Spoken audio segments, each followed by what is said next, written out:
Mr. President.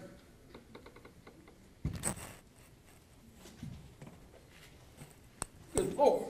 We've never met before, but I'm Malcolm X. Of course we've never met. But I know who you are. You know me. Yes, you are El Haj Malik El Shabazz, or Malcolm Little, but better known as Malcolm X. But I never forget a face. You do know me. Please, call me Malcolm. Well, Malcolm, I can only say, when I was a small child, that's when you died. And I can only remember that photos and stories about your life appeared in books and magazines all over the world. But who couldn't recognize you? But how is it that you're here tonight? I can only say it's my great desire to meet you that's brought me here this far.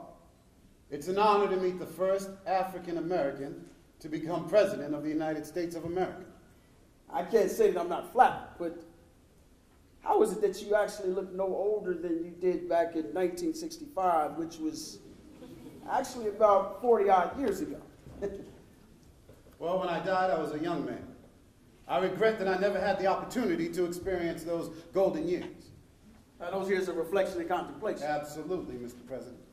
Okay.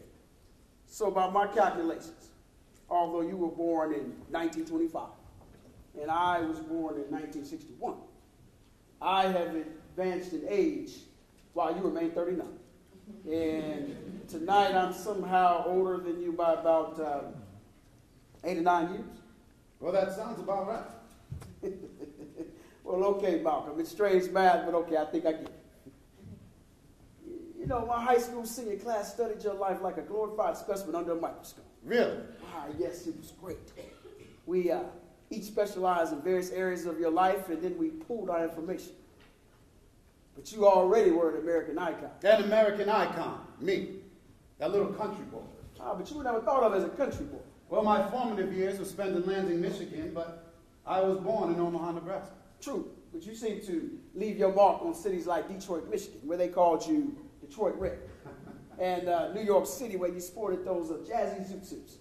You seem to belong to the big northern cities. Well, back in my early days, I liked sharp clothes and looking good. Why, I had even conked my hair. Well, Mr. President, you have to understand that back in my day, there wasn't even a dream that an election such as yours could ever be. Yeah, but it was a different time in history, my friend. After dying, I found myself in a place where there are several of these portals. And these portals allow me to see flashes of worldly events. The 2008 U.S. presidential election was one such event. You saw the election? Well, not in its entirety. You see, these portals randomly skip from one event to the next. But I did see enough to know that a well-qualified, intelligent African-American had a very good chance of winning. Ooh, fascinating. Please, have a seat and go on. Well, thank you.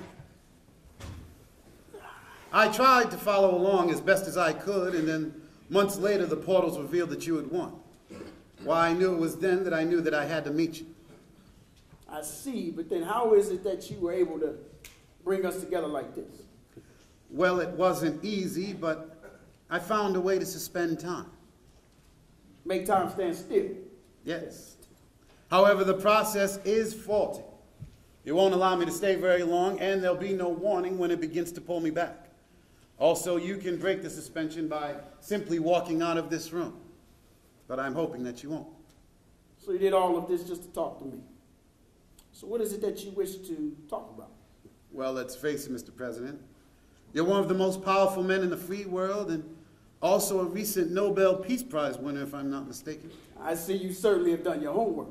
I couldn't believe what was happening in this country I sprang from, how attitudes had changed so drastically. Well, as you are aware, it wasn't a victory by one man, or a group of men, or even a group of states, but it was a victory by all the people. You had voters of every hue helping to carry you to the finish line, making history happen. Yes, it was an impressive moment. But, Mr. President, there is one question I'd like to ask. Hey, consider yourself my guest. If I can provide you an answer, I will. What was there in you, a black man, that made you feel you could become president of the United States of America? Now, that's a great question. But I think what you're really asking me is what makes a skinny guy with a funny-sounding name think he can be elected to the highest office in the land? Well, that's very funny, Mr. President. I mean, but seriously. I mean, that takes a certain audacity of hope, wouldn't you say? Well, hope is one thing, but it alone can't get you there. Now, I'm not ashamed to get on my knees and pray